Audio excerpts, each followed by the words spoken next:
Hey friends, welcome to the School of Hard Knocks with Darcie, a place where we become unstuck from trauma and grounded in our healing. I'm your host, Darcie, and I'm a proud multi-graduate of the School of Hard Knocks. Life has a way of teaching us lessons we never asked for, but here we take those lessons and turn them into healing, strength, and self-leadership. I'm so glad you're here. Let's dive in.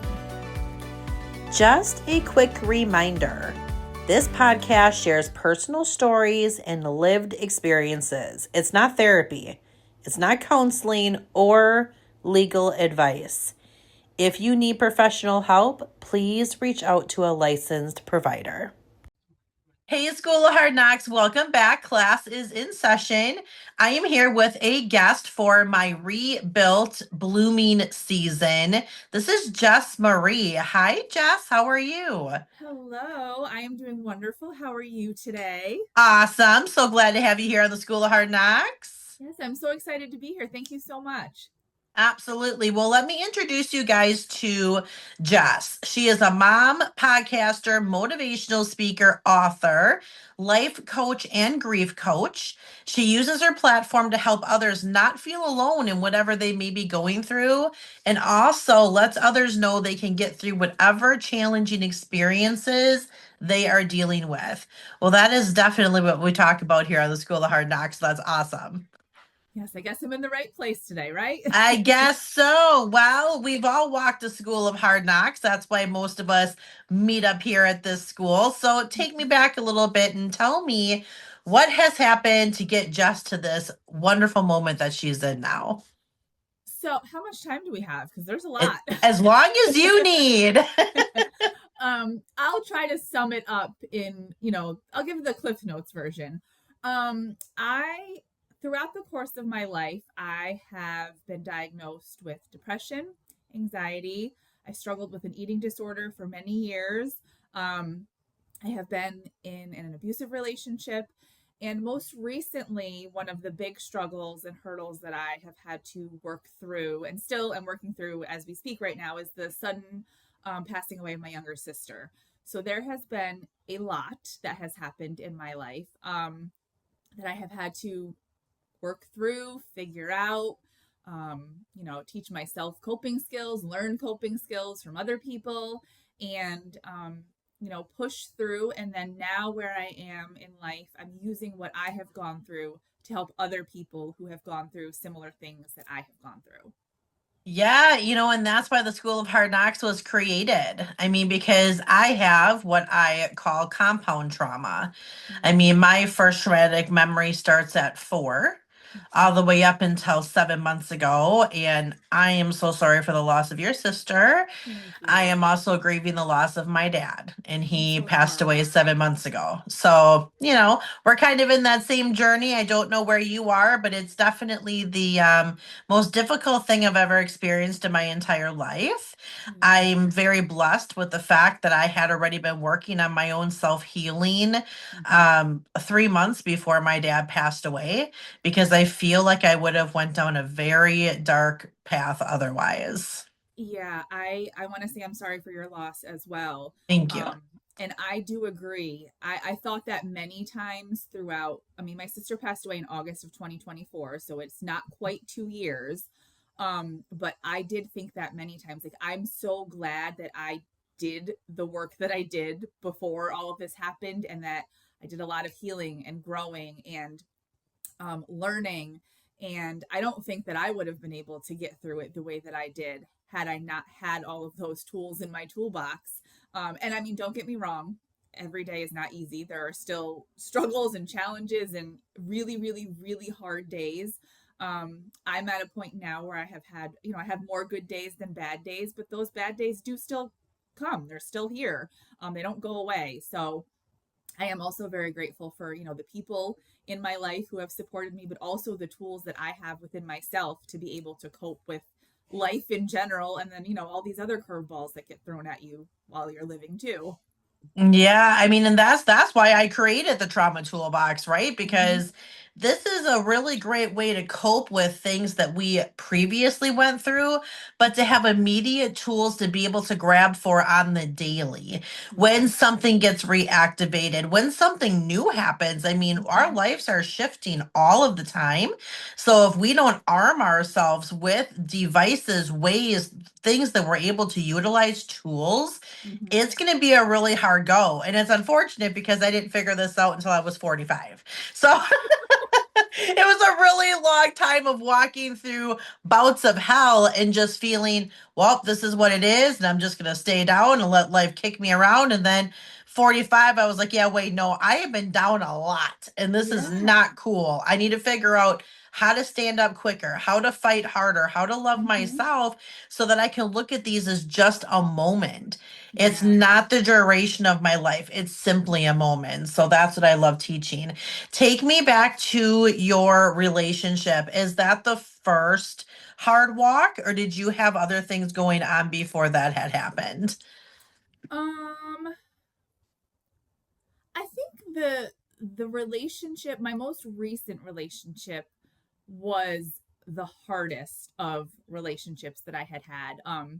I had a boyfriend in like high school and then through college, and at that point in my life I thought he was like the one. We're going to get married, we're going to live happily ever after, we're going to buy a house and have the white picket fence and all the things. So like that was my first real big heartbreak, was my, my first real long-term boyfriend. But the second relationship, when things didn't go like they should go in a relationship, that was like a wake up call for me. I stayed in that relationship longer than I probably should have, which I think as women we do that a lot because we want to fix things. We have the idea in our heads, in our hearts, of what, we want out of a relationship, what it's supposed to look like. And then when it doesn't, we try to do all the things to fix it so that it can be what, we envision in our minds. And you can't do it when you're the only person working on it.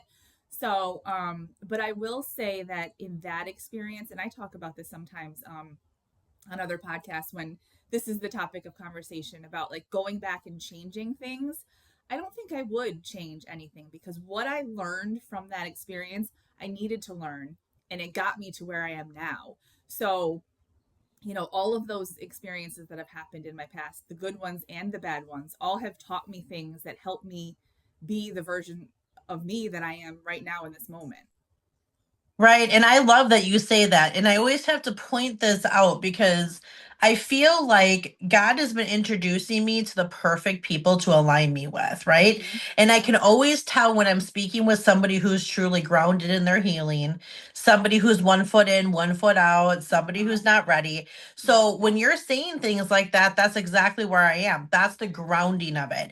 We Yep. don't regret anything from our past because who knows who we would be now had we not have been given that test, had we Yeah. not have gone through that trial or tribulation. So it's Mm-hmm. so important because I think for some of us that hear that, we're like, man, are these people just crazy? I would never want to go through what I had went through before. Yeah. Okay, but you're not to your level of healing yet. Right. That's why you don't feel it like that. So when you said that, I was like, yes, I love it. She's in her grounding. She's healing. I love that so much. What was the breaking point for you in the relationship where you were like, yep, this is it. I'm done. So oddly enough, it wasn't the like toxic and abusive part of it. It was realizing that there were other people that this person was entertaining, and that was the reason why I walked away. Which is so funny whenever I say that out loud. Like the fact that, again, I think we as women, this is a woman thing, feel like we need to have a specific reason to leave a relationship. We can't just leave because we're not happy, or we can't just leave because we don't feel like our needs are getting met. Like there has to be like some big moment and occurrence or something that happens where it's like, okay, now I can walk away. So that was why I walked away when I did. And again, I'm grateful for that moment because I don't know if I would have left had that moment not happened. So again, it was a crappy situation, but walking away was probably one of the best decisions I could have ever made. Yeah, and what an interesting observation too, that is the truth. It's almost Mhm. like we have to get pushed to a certain level of break Yeah. before it's like, well, I'm going to accept this. This is who he is, or maybe I can fix this. Maybe I Mhm. can change this. But like your subconscious is, clearly like, hey, we should probably leave. And it's, Yeah. then you're like, well, but he hasn't done this one thing yet. I know Mhm. there's one thing he hasn't done yet, and that's going to be the one thing that pushes it. Yep. So for me, it's definitely cheating. I cannot. My Yeah. husband and I have been married for 21 years, together for almost 27. It'll be 27 in August. And that Amazing. was it. I told him, if you ever touch me Mhm. inappropriately, Yep. or if you ever have an affair, I'm done. Mhm. I'm a one Yeah. and done person because I know me. I know Yeah. me. And I Mhm. would be, dying someday and be like, do you remember back in 2001 when you Yep. when you Me stepped too. Me outside our too. relationship? I know me, and I would have tortured us with both of us Yeah. with it. Every Mhm. time he did something, do you want ketchup on your brat? Did she used to like ketchup on her? I mean, it just would have been, so Yep. it's like I know who I am as a person. So Yeah. those are like my two bugaboos for me. So I'm happy that Mhm. you were able to, finally vacate. Thinking Yeah. back, Mhm. talking to the people that you meet with, what are Uh-huh. some of like the other things that you would encourage women to say, well, don't wait until that finally broken point. Be more Yeah. attuned to these things instead. I think, and again, this is something that I know some people struggle with, but we all have intuition and we have it for a reason. Our bodies feel a certain way when a situation is off. And again, I think we sometimes make excuses for why we feel the way that we're feeling or why we're thinking the way that we're thinking. And we really need to pay attention to the cues that our bodies are giving us. If something feels off, it feels off for a reason. It's not just because, you woke up on the wrong side of the bed today and, it feels off. If there, and especially if it's a feeling that kind of persists, because let's be honest, we all have bad days sometimes and we do wake up on the wrong side of the bed sometimes and the day, it sucks. But if you have a persistent feeling, for days, weeks, months, pay attention to that feeling because your body is telling you something and you need to listen to it. Where do you feel like you were in your self love journey at that time?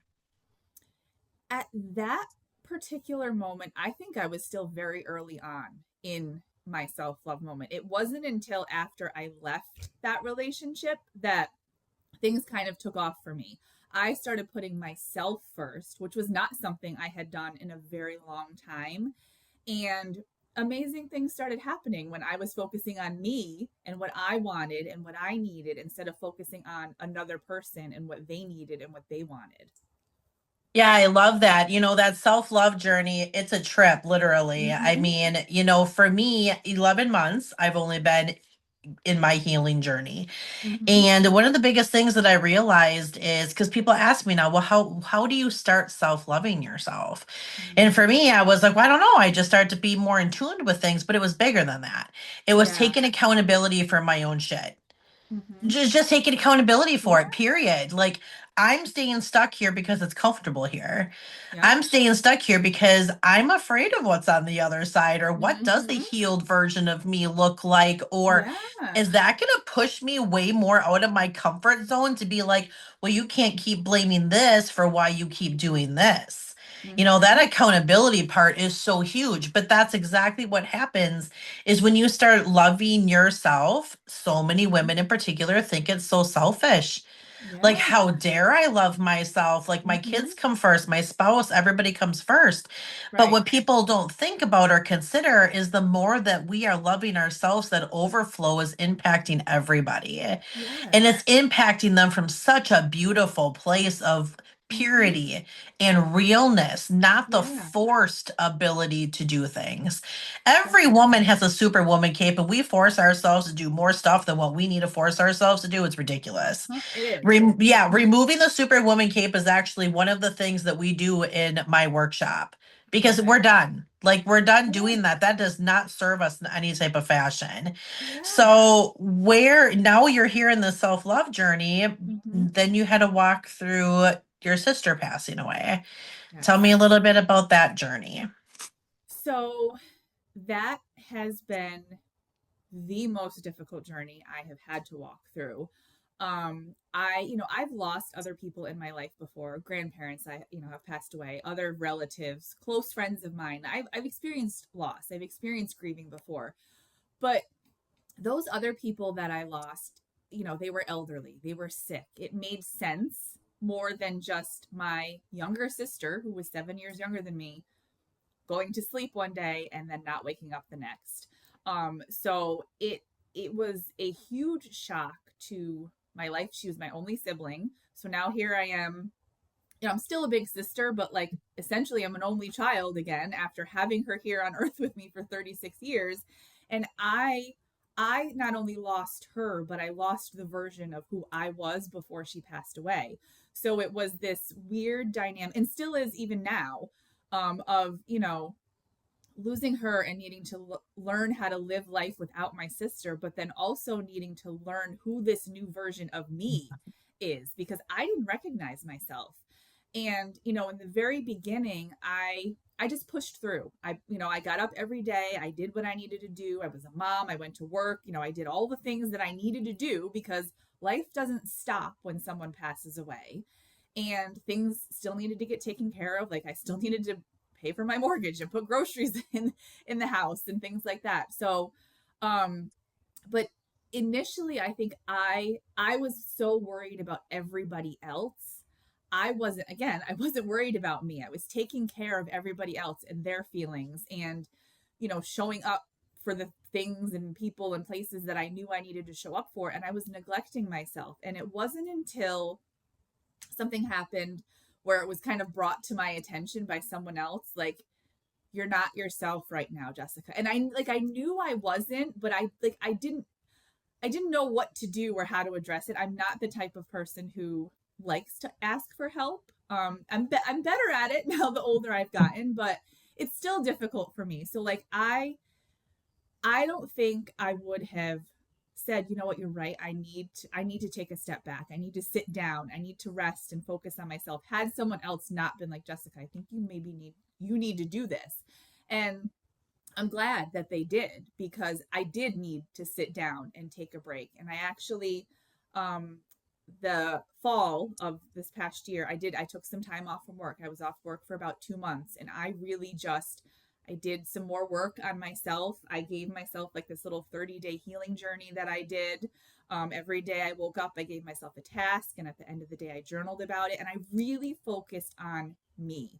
And it's not to say I neglected my other responsibilities in life, but I did take the time for me that I need, and I didn't realize how bad I needed it until I sat down and started doing it. And, it wasn't easy, but I'm grateful that I had that opportunity to do that, because it was important for me.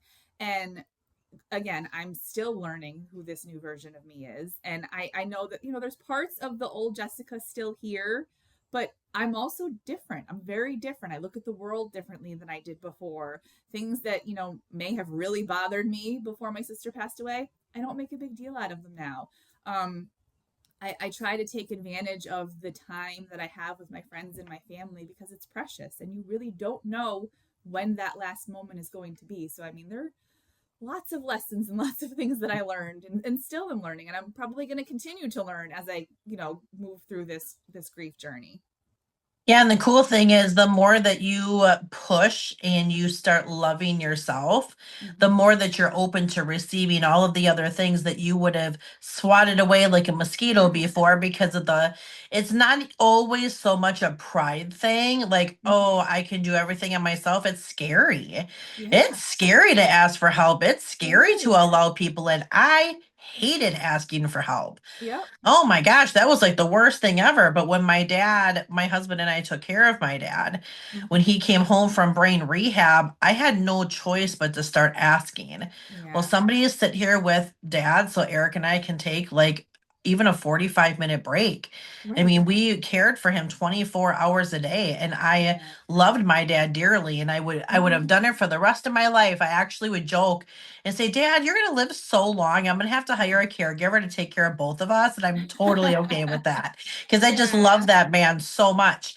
But the Yep. grief journey is the hardest journey that we experience in this whole entire life. Yeah. And, in the words of my very dear granddaughter, Tinkerbell, same as me, I had lost other people in my life to my grandpa and friends and things like that. A very close friend to me. But there was something about losing my dad that I was like, whoa. Now Yeah. that is something that I have never felt before. I never thought my Mhm. dad was going to pass away. My dad was Superman to me. Right. So he seemed Yeah. invincible, like it was just never going to happen. And although we had gone through trauma to get to where we were, God had just blessed us so richly with 6 extra years. He survived a workplace shooting. Oh my My dad gosh. did. And he received Yay. a traumatic brain injury from that. Wow. So the last October will be 7 years. So for almost 7 years of my life, I've been identity shifting, which is what you're talking about. Is Yeah. finding your identity of you're still a sister, but you're a Mhm. solo sister here on earth. Yeah. So it's such a different identity and it's such a different thing. And your brain wants to still call her when things are happening or share things with her. And you Yep. have to try to figure out a different way to navigate that. So you're still able to experience the release, but you'll never have the same release that you ever had like you had with your sister. And No. that's like I'll never have that connection with anybody like I had with my dad. So Yep. that identity shift, I went from being my dad's daughter to my dad's daughter and my dad's caregiver to Mhm. now in a couple weeks I'll be experiencing my first Father's Day without having a dad on earth. And it's heartbreaking, but then I just Yeah. realigned my thinking. It's the same way that you said, it's unfortunate, but there is nothing that we can do about it. Exactly. There isn't. Like I can cry and scream, as of which I have. And God Absolutely. is never going to say, I didn't realize this was going to impact Darcie like that. I'm going to put Bill back. Like, Yeah. he's Yeah. never going to say that. No, So, that's not how it works. no, I mean, if it did work like that, that would be incredible. It But it would is be. about taking that accountability for yourself. And like you said, the world still keeps moving. You Yeah. have bills that you have to pay and mouths that you have to feed, and the whole TLC song, like it, Yeah. we got all of it. But there's not a time limit on grief or healing, but I always say No. that there's a time limit on our life. Yes. And that is, it's like at first when I started feeling like that, I thought, gosh, like, who do you think you are? Like, taking away from losing your dad and you're just trucking through. And it's like, well, what's the alternative though? Is my Right. dad going to be happy to see me in sorrow for the rest of my life and not projecting and not doing all of this really great stuff? Or is he going to be like, that's my girl? Like, I Right. knew she could do it. I knew, okay, now I'm Yeah. going to go and enjoy heaven and she's going to still enjoy that crappy place down there. Because honestly, Yeah. Yeah. but Exactly. I mean, Exactly. does that feel like this kind of where you are with where you are in grieving? It does. And it's interesting too, because I just saw within the last few days something on, I think it was Facebook, that a post that someone shared about like their life ended, but yours doesn't have to. Like you Mm-hmm. keep living and keep living for them, because, yes, it feels like your world has ended and your life is over when you lose someone so close and so important to you, but it's not, unless you let it be. And I mean, some of us do get stuck in that. I mean, let's be real. Some of us do.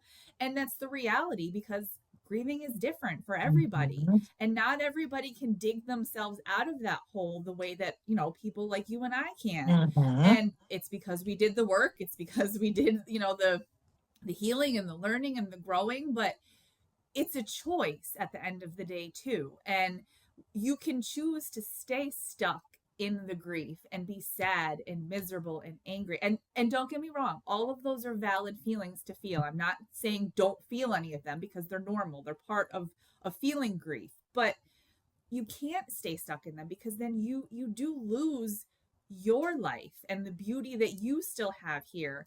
And I actually had someone on my podcast who had also lost her sister, and she spoke about a video that she had seen, and this really resonated with me. And I'll probably like butcher the story, but the gist of it was they all like sat around. It was like a pastor, I think, some woman in a preacher in Texas, maybe somewhere. But she shared a story about how like this family would always gather together and like share stories and stuff at the dinner table.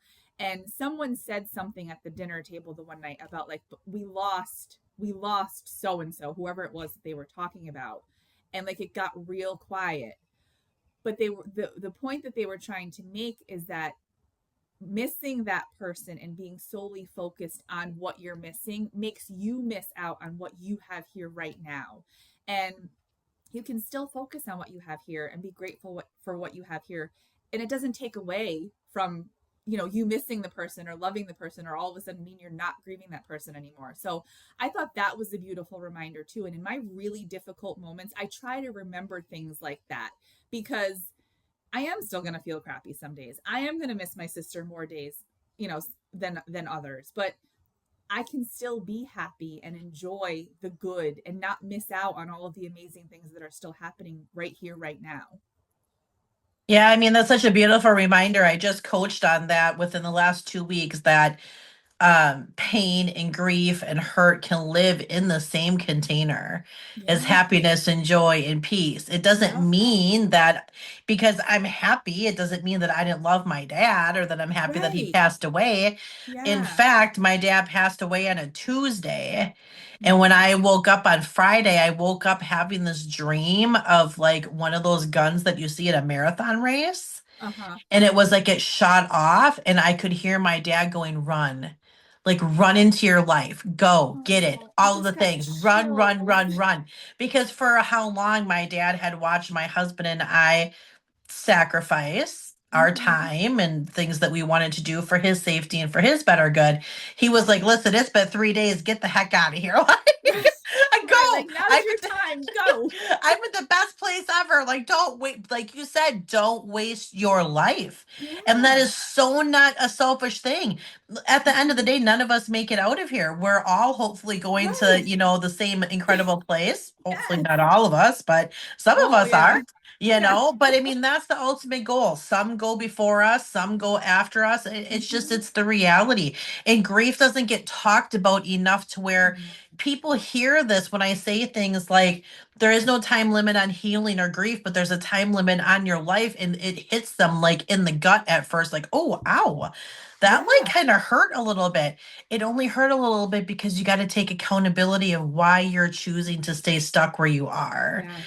When you make the conscious decision to say, for me, that chapter with my dad has closed. That doesn't mean that it's over. I mean, just like with a book, you can Yeah. still pick up a book and you can still look at that chapter and you can read that Yeah. chapter. I can still look at videos and photos of my dad, and I talk to my Mm-hmm. dad often. The chapter is not like disappeared, it's Mm-hmm. just closed. And it's Yep. okay because as you go through books, typically it gets better as you're going through it, right? So you Yeah. have to flip the page to get to the next chapter. Yep. So that's definitely, and I'm 7 months in. Yeah. So, a lot of the tools that I created have allowed me to get to the healing part of where I am, giving myself grace, not Mm-hmm. pushing myself, healing appropriately.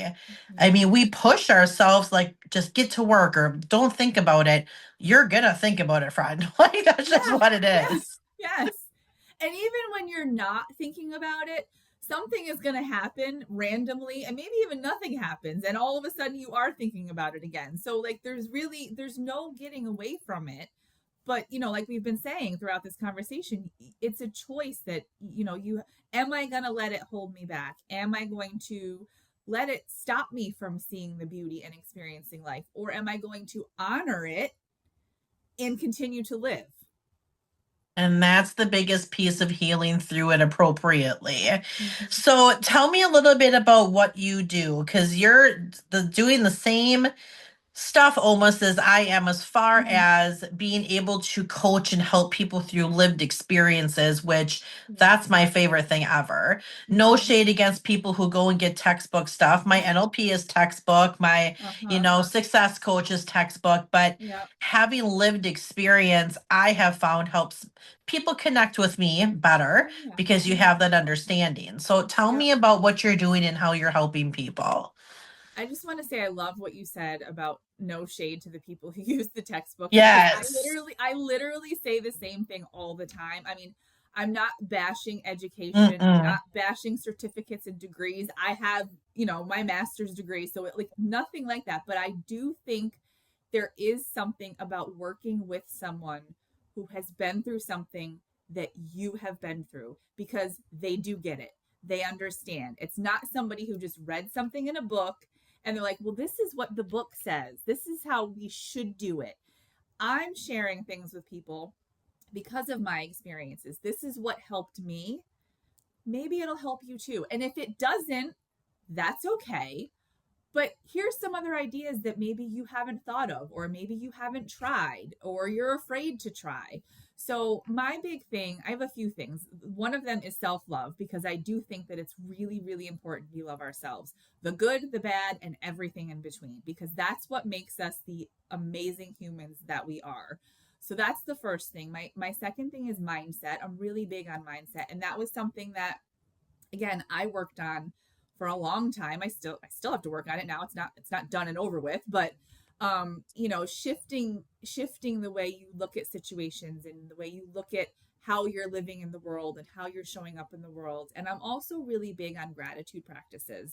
I since I started incorporating them in my life, it has made a huge difference. When you notice even the littlest things, like I hit every green light on the way to work today. When you notice stuff like that, it makes you more aware of the other good things that are happening and the other positive things and the other things that you can be grateful for. So those are some of the main things.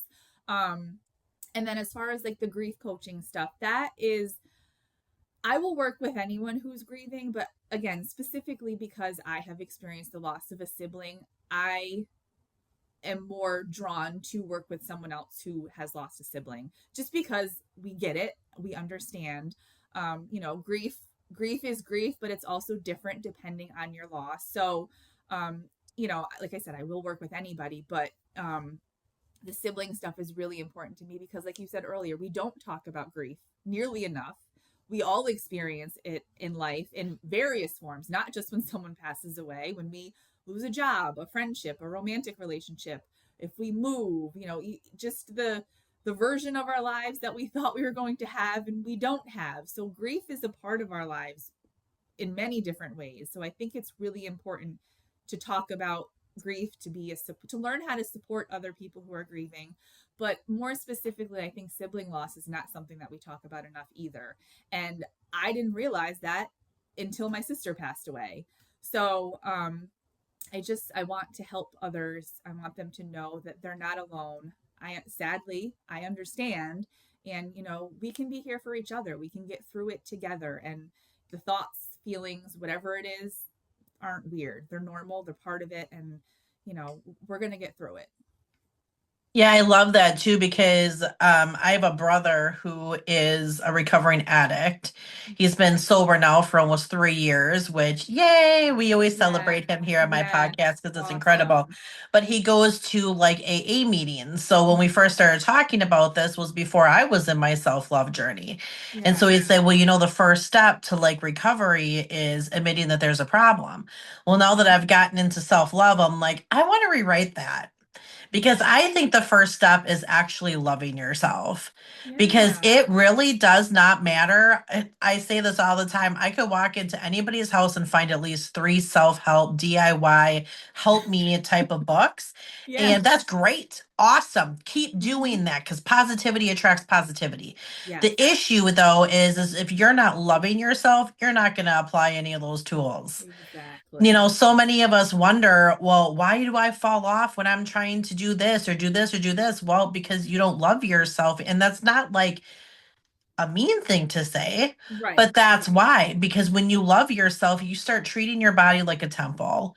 You Mm-hmm. start guarding your heart. You start Right. drawing boundaries, and you're going to lose some relationships. I've lost Mm-hmm. one, and one's on the back burner. He better shape up. Like Yeah. I just have a zero tolerance policy because I've Yeah. never in 46 years of my life ever experienced happiness and joy the way that I'm experiencing it now. And the Mm-hmm. reason why I'm so adamant about talking about it is because I should not be where I am right now, only losing my dad 7 months ago. Right. It wasn't just the losing my dad, it was the finding my identity again after being his caregiver and his daughter. Mm-hmm. And I had to go through the gruesome finding him the morning and I tried to save him. It was a traumatic, horrible, horrible moment, but Yeah. I'm okay actually because the tools that I have keep me grounded. I had to create another tool. That's Yeah. the other thing. Like there's levels of trauma that are beyond what we're currently doing in healing from things that had already happened. Then Yeah. something else happens that completely blows your mind and it's like, whoa, I got to figure out a different tool. That doesn't Yeah. mean, well, nothing works and I might as well just stay stagnant. That just Mm-hmm. means I encountered a level of trauma that I had never experienced before. And so now I had to create a different tool to get the vision of that morning out of my head because it played on a loop.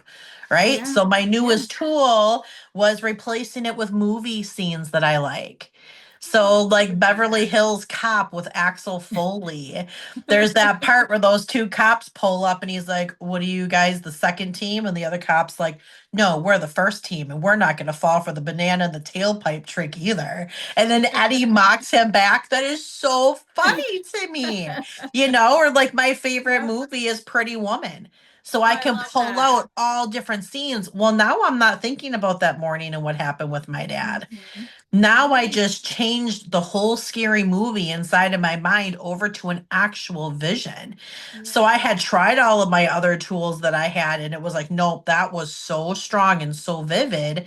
So we Mm-hmm. don't give up. Now we just look for a different thing that's healthy and okay for us to utilize. Yeah. It is the hardest thing that we're ever going to experience in our life. And it is something Mm-hmm. that does need to be talked about more because a lot of people do stay stuck. A lot of Mm-hmm. people stay stuck. And then, then sometimes you're in it for so long, it almost becomes like now it's secondary gain. Now Right. it's been 5 years since my loved one passed away, and it's still going to suck. It's going to suck for the rest Mm-hmm. of your life, Yep. but to still be so prominent in the this is why I can't go there. This is why I can't talk to this person. Well, no, now we're kind of using that as a reason as to why you can't even take a baby step. Right. Just a small step, one small step is so much bigger than no steps at all. So Exactly. I love that we're talking about this because it is the one thing that I find with all of the coaching and NLP that I do. This Mm-hmm. is it. This is it for people. When Yeah. you lose somebody, a lot of people think there's no coming back. There's just no Mm-hmm. coming back from it. But like you said, Yeah. grief hits us in all different places. I Mm-hmm. grieved so hard when I had to put my first dog to sleep. Oh my Lord, have mercy. Was that ever such a Yeah. hard day? I couldn't even believe it. I was like, I Yeah. had never experienced that kind of love before, but grieving my career that I thought that I was going to have in Exactly. corporate America. Yeah. There's different things in different stages, but don't ever give up on the healing, the getting grounded. And like you said, we all are still going to have days. I mean, Mm-hmm. yesterday was one of mine. I just all of a Yeah. sudden looked at my husband and was like, I really miss my dad. And Mm-hmm. he's like, I know. And then he kind of looks at me like, oh boy, is she gonna cry or is she gonna pull out of it? Because sometimes I can pull out of it. And yesterday I was able Yep. to pull out of it. But even if Yeah. I wasn't, and if I needed to cry, I allow myself that grace to do that. Absolutely. Absolutely. Yeah. I mean, we have to. Crying is a release. And I think people need that reminder too. Like keeping all of that stuff bottled up inside, it's not healthy for us. You have to let it go, whether it's crying, if you're somewhere where you can like scream and like get it out that way. I went to a rage room a few months after my Mm. sister passed away. And that, let me tell you, my health insurance needs to cover that. And that needs to be like some form of therapy. Because when I tell you I left that place and I was like, that felt incredible. Like It was amazing. Yeah. But there's so many ways that you can release things. Writing, going outside and taking a walk. There's so many ways that you can get rid of all of that stuff that you're holding inside. And you have to. It's necessary, because if you keep it in, it's not going to be good for you.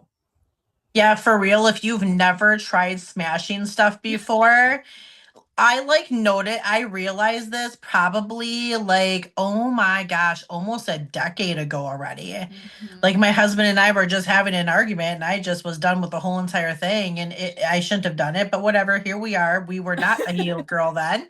And I am very accountability for my stuff, but I smashed a glass and it was like this. I mean, Yeah. it literally felt like, and I thought, oh shit, this is going to become dangerous. I'm not, I better like check myself before I wreck myself because I'm going to start smashing all of the stuff in our house. Yes. But the release of that was so good. And then I was reminded of that. So this summer, I told my husband I actually want to do like a rage workshop. Yeah. And I thought, oh my gosh, like to invite people over. Then I thought, well, I probably have to call the police department. So if you hear women screaming and smashing stuff, it's okay. We're just in the backyard letting rage out. Come on over and smash something. Right, you know, I have to tell us. my neighbors. Then I thought about going to a park, or it's on my radar, because write some stuff on a glass or write it on a plate, tie it in a bag so we don't have a huge cleanup issue. But when you smash it, oh my gosh, it is so incredible. It really, really is. I encourage people to, if you can do that safely, like you said, put it in a pillowcase, do it, because you're gonna feel better after. I promise you are. Yes, absolutely. Well, I have loved this conversation with you. Please tell everybody, where can they find you? Yes, thank you so much. I really enjoyed this conversation too. I have an Instagram for the podcast. It is unapologetically_overcoming. Same thing with Facebook. It's unapologetically overcoming the podcast. I post like positive, uplifting things on there. Thursdays are strictly designated for grief and reminders there. My website is www.unapologeticlifecoachingllc.com. And I also just published my very first book, which is available on Amazon. Yeah. It's called Unapologetically Grieving, and it's practical tips how to move through life while grieving. So it's available on in Kindle and paperback version on Amazon. Holy moly, congratulations. That's amazing. Thank you. Oh, and I almost forgot this part. I also have a private Facebook group for anyone who has lost a sibling, and I do a bi-weekly virtual sibling loss group. It's every other Tuesday at 7 p.m. Eastern Standard Time. I love that. Awesome. Well, thank you so much for joining us on the School of Hard Knocks today. I've really loved it. Yes, thank you so much. Absolutely. All right, School of Hard Knocks, you know what to do after this episode. Go and find Jess on all of the platforms. Like, love, follow, comment, share. Do all of the things, because there's more than enough room at the top of the mountain for all of us. And as always, when you are walking with the Lord, healing is always possible. I'll see you guys in the next episode. I'd like to thank you for sharing your time with me today. And I'm so proud of you for stepping into your healing journey. Please share this with every single person that you know. I'm here to make the biggest impact possible, and I can only do that with you by my side. I hope you hit that follow button and you save me to your library so you never miss an episode. We just took another break out of your wall, and remember, with God, healing is always possible. I look forward to seeing you on the next episode.